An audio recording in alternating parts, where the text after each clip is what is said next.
right. What's up, everybody? Come on into the Rooted in Progress stream center. Terrence, how you feeling? Hey, I'm feeling good this Thursday. How are you? I'm great. Yeah? Your favorite host here, Deanne King for Terrence Middlebrooks. And your favorite co-host here?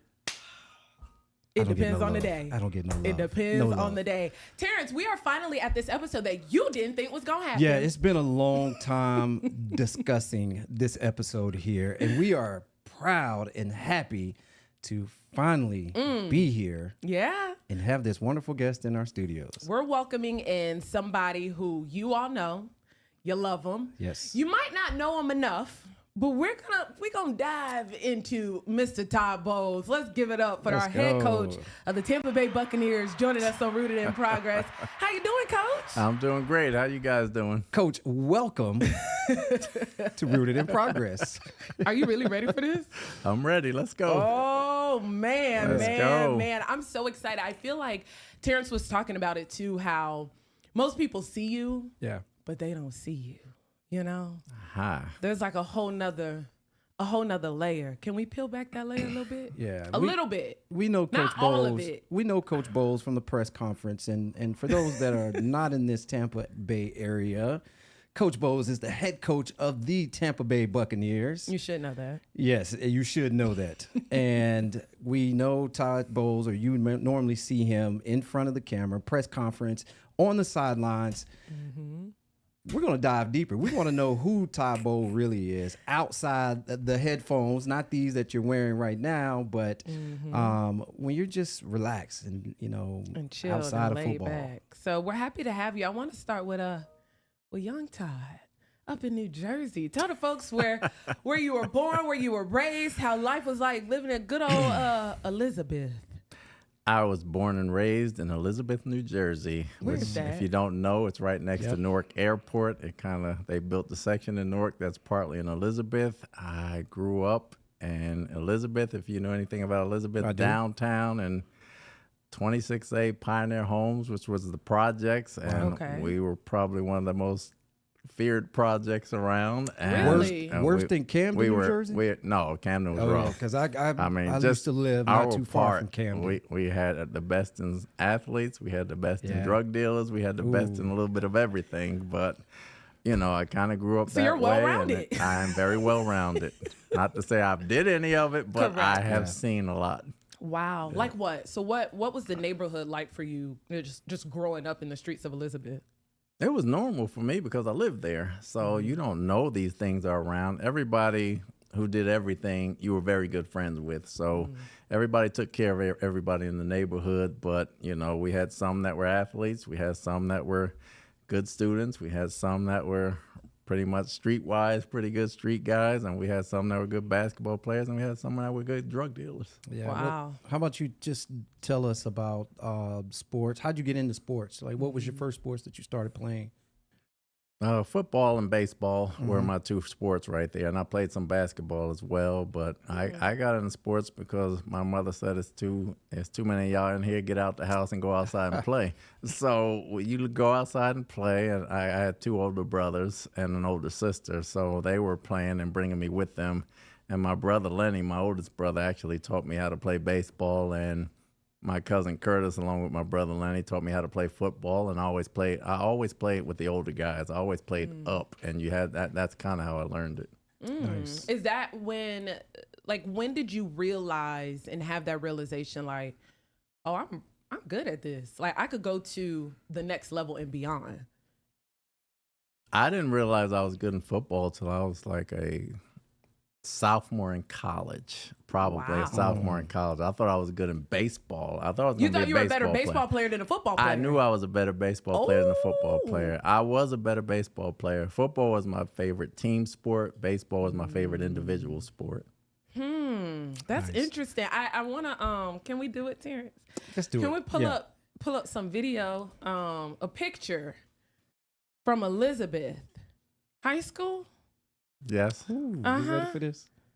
Let me see it. Let's see it. Let's take a look at this because it's a stark difference, Todd.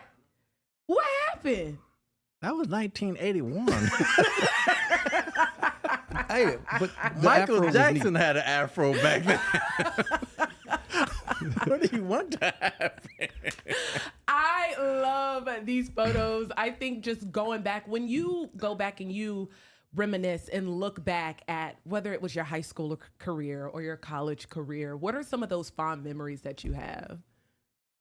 Just the guys and the people I played with for the most part. I mean, we had a lot of fun with everything we did, and you don't know it at the time, but you love to have those moments back and the camaraderie of the teammates that I had.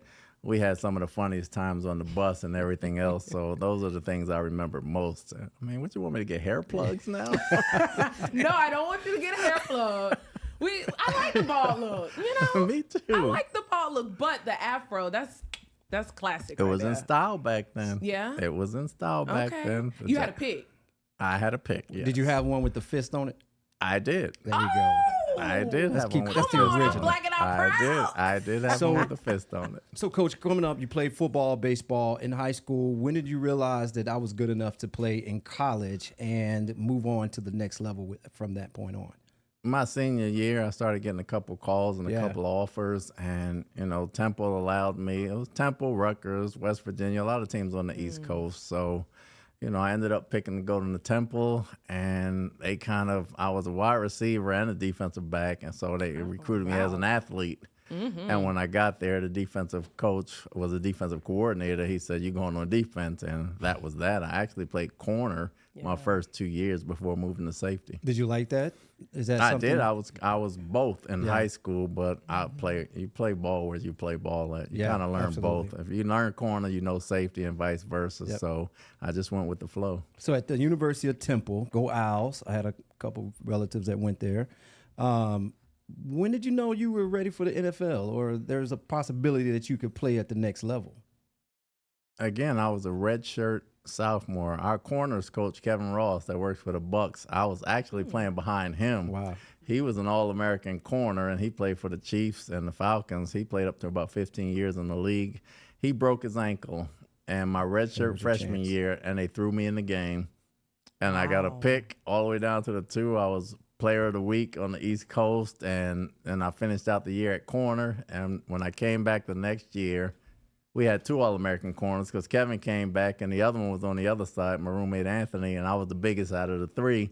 They said, "You go into safety." So I went to safety. It wasn't until after that sophomore season that when you start seeing your name in the paper and everything, that you have a glimpse that you're not that bad of a football player. Making mama proud. I'm that guy. Yeah. I'm that guy. Now you're going through college. Things are happening. You're realizing like maybe the NFL is the next step. But then you chose not to graduate. What happened with that? I changed my major in midstream. You know, I went halfway through, and back then you had to complete them all. I changed my major from criminal law to communications in midstream. Welcome. We're so happy to have you. And when I changed it to midstream, I had to start over, and then it was a matter of going back to school and paying for it, or having a chance to go to the NFL and make some money. And it was all about, how can I survive? I mean, my mother worked 2 jobs, and I was on my own, so I worked every summer while I was at Temple. So I just tried to take a chance at the NFL. Wow. Which wasn't a lock for me. Yeah. Now, you were not a draft pick, Coach. I was not. Yeah. Let's talk about that. Let's talk about, you know, the mindset you had when going in. Like, okay, I'm sure there were agents back then, it's like they are today, saying, "Oh, you're a potential. You can play at the next level." When did you realize that, am I really good? Or did you ever question yourself that this ain't for me? I did not. Going into my senior year, I was already honorable mention All-American. I made All-East and everything else, and I dislocated 6 out of 7 bones in training camp. Wow. And I had a cast, and I had 3 pins in my wrist. I missed the first 5 or 6 games, and I played the rest of the season in a cast with my left hand. And when I finished, the doctors told me I would never play again because I still can't to this day bend my left wrist all the way back. Wow. So I went to the combine, which was in New Orleans at the time. I couldn't bench press. I couldn't do 225. I couldn't even do a push-up. Wow. And so who wants to draft a one-arm safety? Yeah. So I went undrafted, and the draft went by. And I had about 12 calls for free agent tryouts. And Washington was the place I thought I at least had a shot. And I really hated the Redskins growing up because half the people I went to school with were from Maryland and D.C. But Washington called me and they flew me down on the plane, and I went in the office to meet Joe Gibbs. And when I met him, I said, "Excuse me, I have to go to the bathroom." They flew me down on the crop duster, and I don't like to fly, so I went in the bathroom and I vomited. I go to sleep on the plane, to this day. Wow. But if it's not a small plane, I'm fine. Yeah. But I went into Joe Gibbs' bathroom and I vomited. And I came back out and I signed with them. And, and a Philadelphia Inquirer in training camp, they did a story on me every day up until the day I was supposed to get cut. Yeah. And I never got cut and I never looked back. I taped my wrist up and, 8 years later, I put in a bunch of time in the league. Wow. And won a Super Bowl. Yeah. Did little Todd ever imagine this? Was that Little the dream? Todd? Yeah. Little Todd walk around in New Jersey. The dream was initially to survive and not have to depend on your parents, and you were on your own. So the dream was, I didn't have a dream. I didn't have a choice. So my only option was to succeed. And I went home my freshman year during spring break. I went to the basketball tournament. And if you know the basketball tournament in Elizabeth, and they had Passaic and East Orange and Plainfield. And it was packed. And it was like the roughest of the roughest. And afterwards, there was a big fight. And I seen a punch go past my face. And I said, I can't go home anymore. I got to get out of here. And so I stayed and I worked every summer in school. So it wasn't much of a choice. It was more survival back then. Yeah. And, it kind of took me day to day. How much of your story do you share with the younger generation? I have a 16-year-old son, plays basketball, and I feel like sometimes they think they don't have to work hard. They think that, I got this God-gifted talent.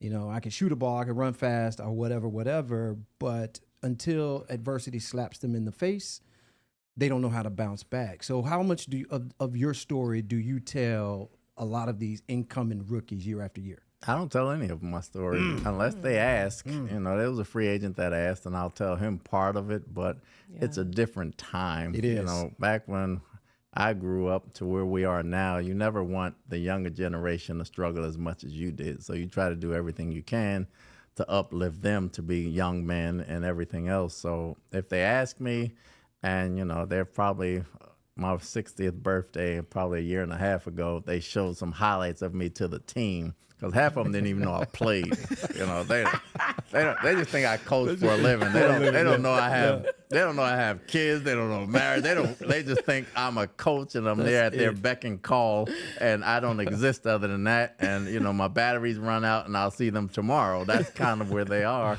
So you don't tell them anything. You try to teach them from experiences, but not make them about your own experiences because they come in a different time and you have to let them be them. Yeah. You bring up marriage and family and kids. You have a beautiful family. You have your 3 boys. You have your wife. Take us through your family dynamic. I know your oldest, where's Todd Jr. now? He's at Long Island University. Yeah. And then you have Troy. Troy's at Michigan. Playing at Michigan right now. And then you got the light of your life. Tyson's at Carrollwood Day. And, it's tough to do. So I get up and go to work early just so I can, when they were younger, just so I can spend time with them. And as much as I work, and luckily they look like me, because as much as Instacart and the UPS man comes by, I got to make sure they're Now, you're going to get in trouble, man. If your wife hear this, she knows I'm only joking. She knows I'm only joking. Yes, she definitely. And speaking of Tanika, she is everything, and beautiful she soul, is man. so sweet and gives so much, not only to you and y'all's family, your entire family, but she does a lot for this community. You've been able to support her and her new venture with the Tampa Bay Fashion Experience. What has it been like? Because she supports you through everything. What has it been like supporting her? No, it's been great. She's doing what she wants to do, and she has my full support. She let me do what I wanted to do, and she's always been there for me. So to see her branch out and be successful and be busy, I'm very flattered for that, and I'm very happy for her. Yes, I love seeing the support. You at the events, it's always a good time. And I also love getting to know and seeing Tyson and Tyson evolve. I want to take you back to when Tyson was 2 and y'all received that diagnosis that Tyson was on the spectrum. How did you handle that news and that diagnosis? I refuse to let it bother me because I said he's going to be okay. All he does is need to be loved and shown consistency every day, and he'll be fine. And where he is now to where he was, he didn't talk until he was like 4. So where he is now to where he's at regular school and doing everything on his own to where he was back then is a great jump. Yeah. How does it make you feel seeing that growth? I think he's autistic to everyone but me because he understands me very well, and we have a very good relationship, and I can say something one time and he gets it and he's got it, so he may be pulling our chain a little bit too. A little bit. Tyson you're funny. I think Tyson gets his humor from you because he be trying it sometimes, just sometimes. Tyson can get away with it because he's autistic. I cannot get away with it. I'm sarcastic and he's autistic, and you know that doesn't mix well sometimes. One of those ticks. You just not it. You know, man. Coach, let's go back to your coaching career, or let's go back to football. How did you dive into the coaching career? Oof, Doug Williams. Really? Doug Williams. When I came out of college in '86, when I went to the Redskins, he was just coming over from the USFL from San Antonio, and he signed with the Redskins the same time I signed out of college. So he had already been to Tampa Bay, and he'd already been in the USFL, and we got to know each other pretty good. He lived about 2 miles down the street from me, and people don't know he was our scout team quarterback the first year before he started in the Super Bowl that next year, my second year.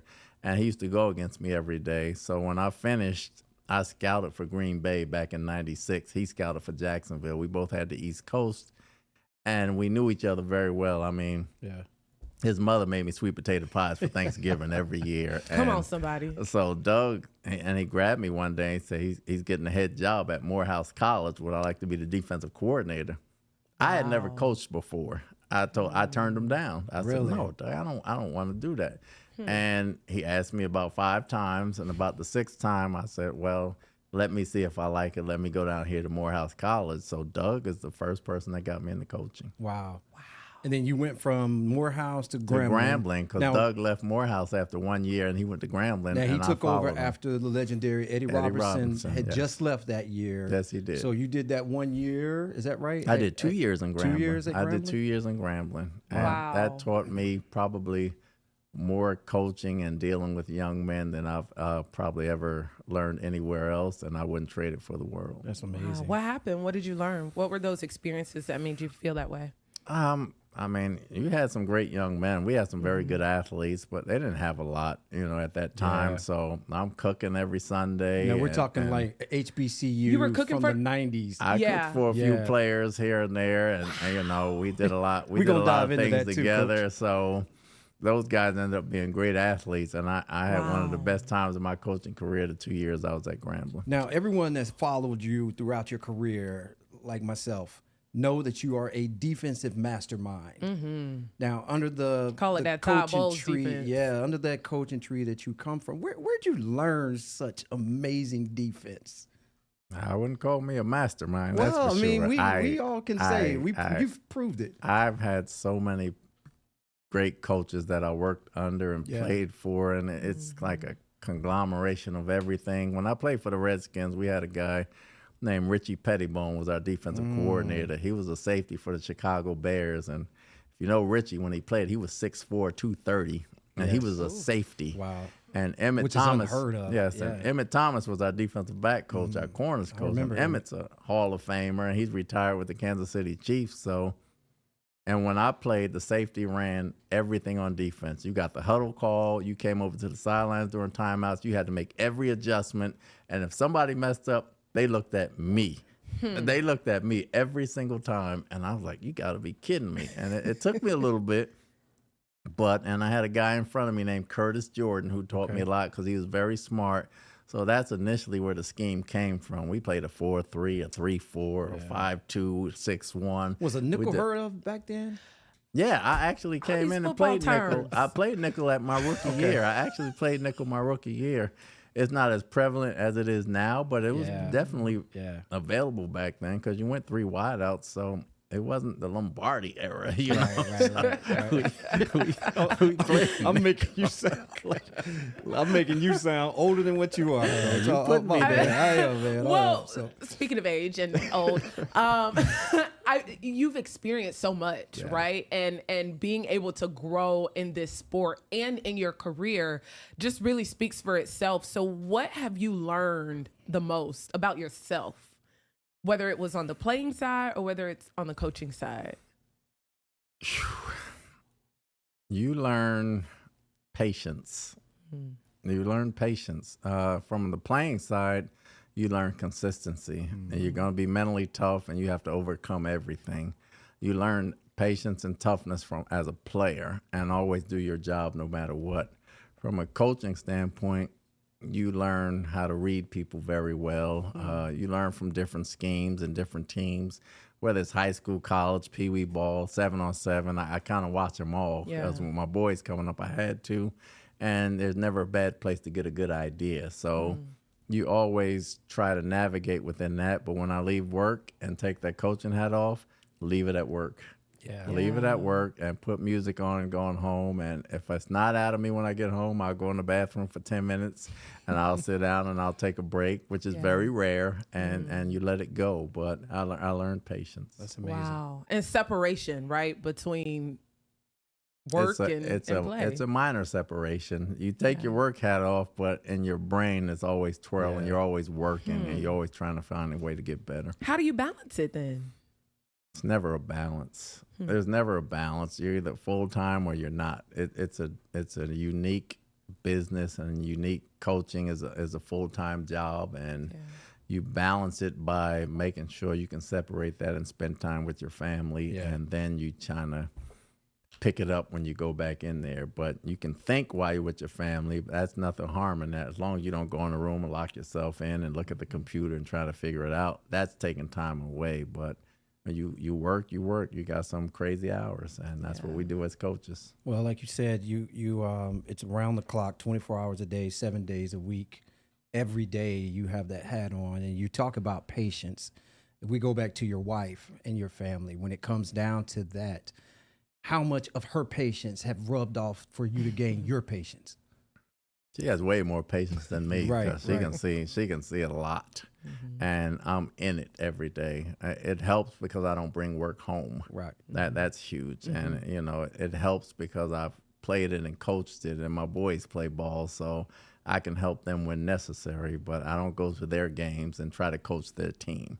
As I don't say a word to their coaches. I sit back and watch. I go there as a father. You don't say nothing. I go there as a father. That's work for me. Teach me, coach. Anything they need to know, I teach them at home. I teach them at home, or I'll take them out to the field.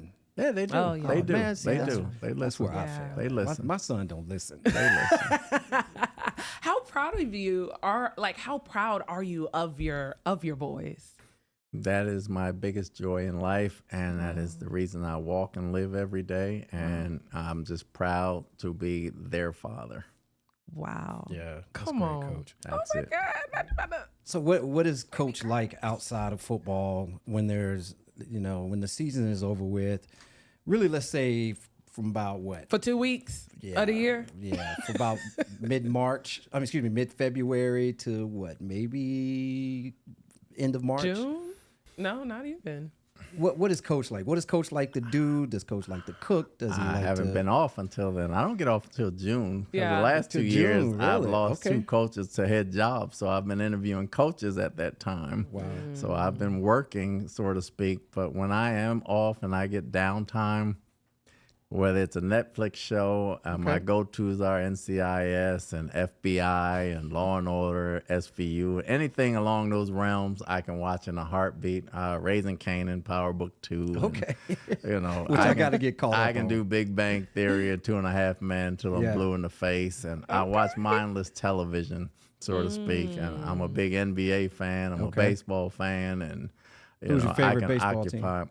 I grew up in New Jersey, so I've been a Yankee guy since I've gotten here. We about to end I like this. that. And where are you at? I'm out of Atlanta. Yeah. I grew up in Tennessee, so I'm Atlanta Braves fan. There's nothing to talk about. Well, there was. We won a World Series since the last time the Yankees. Where's JB? And when did they win it? 2021. And how many they got? Now, come on. Now, we ain't going all there. When they had their three best pitchers, Glavine, Maddox, and the other one, who was that? Well, that was Avery. Yeah, and that was, and they played the Yankees in the series. That was '95, but and they played the Yankees in the series, didn't they? How you went from 1995 and 2021? Well, he's talking about that World Series. Because that was their best team recently. That was their best. That was their best team. Their best team. That was their best team. Oh, right, but. John Smoltz was the other John one. Smoltz, that's right. Smoltz but they had the best staff in the league. They had the best staff in the league. They had a lineup. They had Maddox. They had the best. They had the best lineup in the league. And one of the best managers in the league. And who beat them? One time. Let's move on. All right, Coach. We're gonna go. Where's our transition right here? Drop. I'm assuming it was the Yankees because I don't know. It was the Yankees who beat them. No, just ask him. He'll tell you. Yeah, it was the Yankees. We're getting I'm off, assuming we're getting it was off the course. Yankees. Coach, we only got a few more minutes with you. So moving right along. No, here. I want to get to the music because no one knows. Like this man knows so much music. How? Why? Where did your love for music come from? Growing up in the projects, every Saturday night, there was these guys called Spanish Mike in the gang, and they sang a cappella in the parking lot. Really? And I used to run to the bar, and I used to get their Thunderbird. And back then, young kids could run in the bar. I was like a runner. I would go get their alcohol, never touched it, but I would go get their alcohol, and I would sit out the back in the parking lot and listen to them sing. And they were big doo-wop harmony guys, and that's kind of how I got started. And at home, you have one radio in the house. So my mother on the weekends listened to her Saturday night CBS 101 doo-wop shop with Don K. Reed, and you didn't have you couldn't turn the channel. You didn't have nothing in your room. Yeah. I was the remote control back then. Yeah. Go turn it to channel 11. Go turn it to channel 9. Go turn it to channel. So you learn your songs from your parents. And my mother was a big Gladys Knight fan, and I'm a big Gladys Knight fan, and then everything along those lines come with it, and you just keep up with it, and it kind of goes from there. You got a wide range of genres, correct? I really do. Yeah. Yes. Any favorite artists? I know. All depends on what. I can go from Steely Dan to Stevie Wonder to the Del Vikings to Chuck D and Public Enemy to like Drake and Kendrick Lamar. Who are you picking? Who are you choosing? Drake or Kendrick? Drake's been around longer. I mean, Kendrick's hot now. I like Kendrick. I like Kendrick and Drake. I like them both. But what about the beef? Who won? I don't care about no beef. I'm not a rap connoisseur where I care about beef.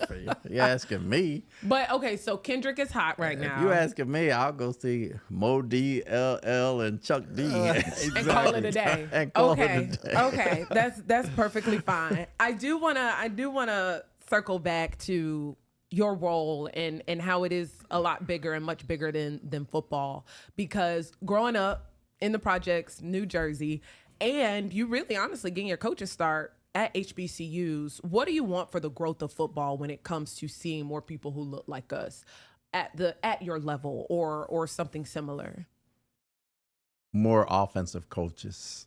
I think it's an offensive league, and if there were more offensive quality control and quarterback coaches, you'd probably see more of us as head coaches or get more opportunity. I think every coach in the league right now, with it maybe 5 of us in the league, and we're all defensive coaches. Wow. Every last one. 5 head coaches? Yes. 5 and we're all head defensive coaches. There's me. Yep. There's Tomlin. Yep. There's D'Amico. Yep. Houston. There's Aaron Glenn. Where's he at? He's with the Jets. I forgot about Aaron Glenn. And then you have the Atlanta head coach. And there's Raheem. There's 5. Wow. There's 5. And all from a defensive background. They're all defensive coaches. So, and defensive coaches get more opportunities because they become coordinators faster, but there aren't as many on offense. So that's probably one way the game can grow. Wow. What do we do? What are we supposed to do? I love even like the Bucs. You all have that program that's kind of creating that training background, hopefully getting a more diverse group of people in, coaching them up, training them up. How do we accomplish that?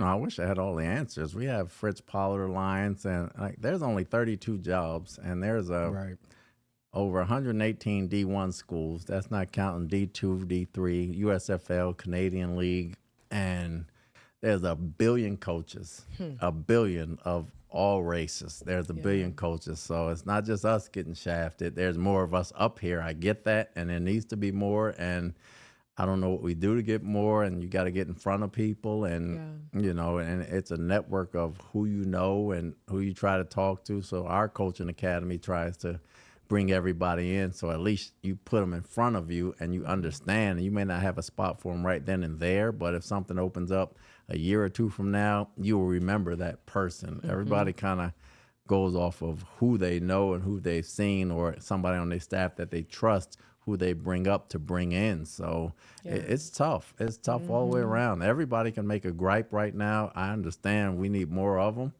But if we can get some on the offensive side, I think you'll see that grow. If you go back and look at the two coaches that were fired during this past January, Pierce with the Raiders and Mayo with the Patriots, who was given only 1 year to turn an organization around, do you feel like that because of that leash is much shorter than some other coaches, do you feel like you'll have less coaches trying to get to that position, less black coaches trying to get to a head coach position because of that reason? Like they're not given a fair opportunity to turn an organization around.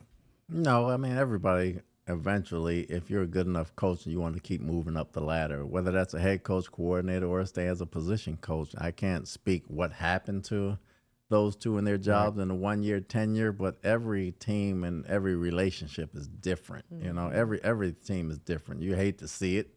There's a lot of teams with bad records that were 1 year coaches that stuck with their guys, and obviously the Raiders and the Patriots didn't, and they have ownership to have that reasoning. So nobody will know that unless you were inside the building. But it happens. You don't want it to happen. Everybody wants a chance to grow their team or do things, but we can't say what may or may not have happened. I mean, speaking of growth, we got the 2025-2026 season coming up, Coach. You ready? You excited? I'm ready. I'm getting there. Getting there. How are we going to get there? Right now, it's May. And for me to get excited right now is premature.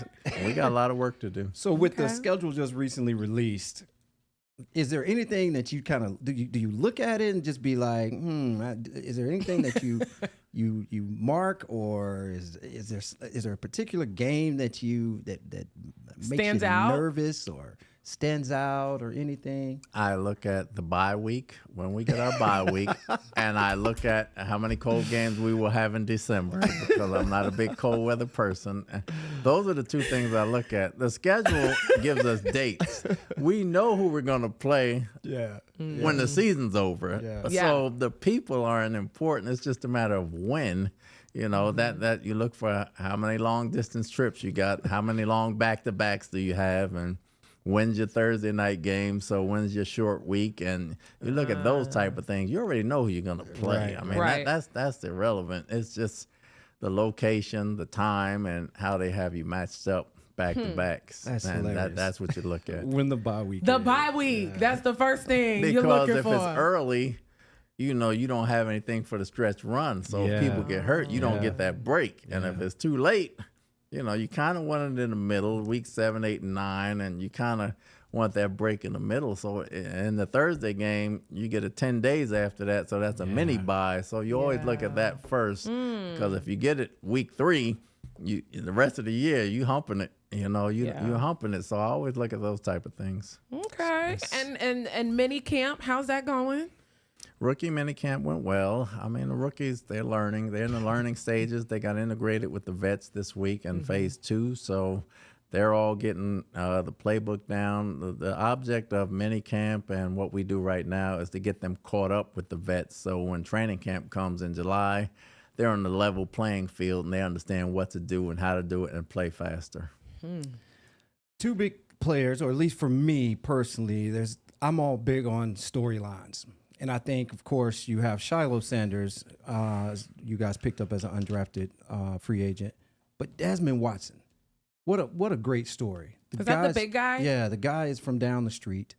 Talk about that. Talk about just, when you guys chose to get him, pick him up and put him on the team. Obviously you saw the potential in it. What do you feel about that story? I mean, that's just it. We saw the potential because he can come off the ball. Yeah.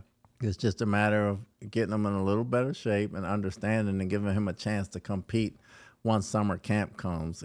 He's a bigger man than Vita. We understand that, but he's a good football player. He's athletic for his size and everything else, and he wants to be known as a football player. We want him to make the team as a football player, and we got some work to do before we get to training camp in July. He's getting the system down. Obviously, he's getting in better shape. He grew up in Plant City, down the so street. He's used to the heat. Yeah. He went to Armwood, so he knows how to play ball, and I'll be interested to see him when the pads come on. That's great. I'm like, if he could get out there and run, Lord, I could do it too. Because that's a lot of. We had Titus O'Neil. That's a O'Neil. lot of man. We had Titus O'Neil. That makes you want to run all of a sudden? It doesn't make me want to run. It makes me think I can do it. If he can do it, I know I can do it. We had Titus O'Neil on the show, and he challenged us or Deanne about working out, getting in shape. I started. Have you started? I Okay. did. I started a month ago. So maybe with you being here, Coach, we can inspire her to get in better shape than what she Maybe. is. Yeah. Dan ain't in that mindset. Yeah. She's not in that mindset. What's your workout routine?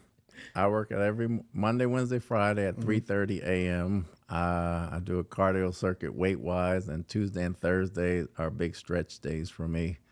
Our strength coach has a program, but I'm in the weight room Monday, Wednesday, Friday at 3:30. That's amazing, man. 3:30 in the morning. That's when I come to work. And you out there So there's no working out. excuse. No, there's no excuse whatsoever. There is no excuse. Man, Coach, we appreciate you joining us and chilling and letting folks kind of get to know you. If you wanted to walk away from this, sharing one thing with the community, what would it be about you? I am much more vocal than it looks on the field. I think, and I'm okay with that, but on the field, for me, I have it takes me a lot to get pissed off, but once I get there, there's no coming back. Wow. And that there's going to be a blow up, and there's going to be a volcano, and there are going to be casualties that are in my way. That's going to be casualties for everything. And I think better when I'm calmer. Yeah. And I can stay 3 or 4 steps ahead. And the guys are calmer because we're very young on the sideline. So it's important for me to be calm. Now, I'll talk during the week and practice. The gloves are off. Everything is everything. In games, you got to almost make adjustments almost every play. So you got to have your wits about you, and I understand that about me. Early in my career, I blew my top, and I messed up the play after that. Wow. And I will never forget that. So that was a lesson for me in my younger coaching days. So it's kind of how I kind of adapted it right now. Yeah, and again, you go back to that patience, and you have to have it coaching at this level. You have to have it. Yeah. Because again, like I said, I deal with my son and his friends and teammates. I can't coach. I can't father them like I was coached and fathered. No, you can't. It's a whole nother ball game. So I guess you have to have that patience. So for those that are listening and not watching, Coach Bowles have smiled more this past hour than I think I've seen him. Yeah. But so you got to understand, it is a pleasure. I mean, absolute pleasure. I coach football. If you want to see me laugh, take me to the comedy club. I mean, that's right. That's I mean, I you're do right. have an outside life, but it is what it is. We thank you for coming to this show and allowing us to experience that. Yeah. I don't think a lot of people. I don't think a lot of people get to feel. I think they'll walk away smiling and laughing and being able to feel your energy and see it in a different kind of way. Because when I realized you were a jokester, I was like, There's very few times I get this kind of mic in front of me and I feel like I'm on the Breakfast Club with Charlamagne. Charlamagne, the guy, DJ Envy, let's go. He's comparing our show to Breakfast Club. So we're Breakfast Club level? I was comparing the microphone and me being on it to imitating Charlamagne on the Breakfast Club. So this is, can this be your element? Or at least your start? No, this is not my element. So when you do make it to the Breakfast Club, you can get on there and say, you know what? This reminds me when I was on Rooted in Progress. I will be happy just taking the Breakfast Club to breakfast. There you go. There we go. There we go. Coach Bowles, wish you all the best with this season. Maybe we'll see you back here on Rooted in Progress. Maybe if you say it, it's going to happen. It was great being here. We want you back. We have been Rooted in Progress, and if I can make it back, I promise you I will definitely make it back. I'll have no problem coming back on here. This has been great. Yes, Terrence, Deanne, thank you very much for having me. This has been a humbling experience. Amen. Amen. Wow, you, Coach. Deanne, you hear that? We love you. Listen, I mean, we could at least say it happened here on Rooted in Progress. Yes. Okay. Yes. That's how we gonna keep it. Yeah. All right, everybody. Make sure you tune in. We're live every Thursday, 9:30 in the morning, live from the WFLA Facebook page, and make sure you download the WFLA app. Be sure to like and follow us on Spotify, Apple Podcasts, and YouTube. But Terrence, what's one takeaway you took from Coach Bowles today? You've heard me say this several times. Patience. Addressing Coach Bowles is patience. Mm-hmm. Patience. And that's one thing I'm learning at 48 years old. Actually, no, I'll be 48 next month. 47 years old, I'm still working with patience. And you got a man who's dealing with these younger players day in and day out, who comes with attitudes. They get paid a lot of money, whole different lifestyle, and he still has the amount of patience that he has. I'm only dealing with one knucklehead, and that's my 16-year-old son. Love him to death. He's a great athlete, super smart kid. But man, I gotta have more patience. Yeah. You got this. You got this. And I think also the balance, even though he referenced that it's not necessarily balance, but you know when to turn things off and when to take that break, right? I'm working on that in my life. Right. Okay. So, it's been fun. Yes, it has. Y'all make sure you stay rooted and be sure to follow us. We'll see you next time. Stay blessed.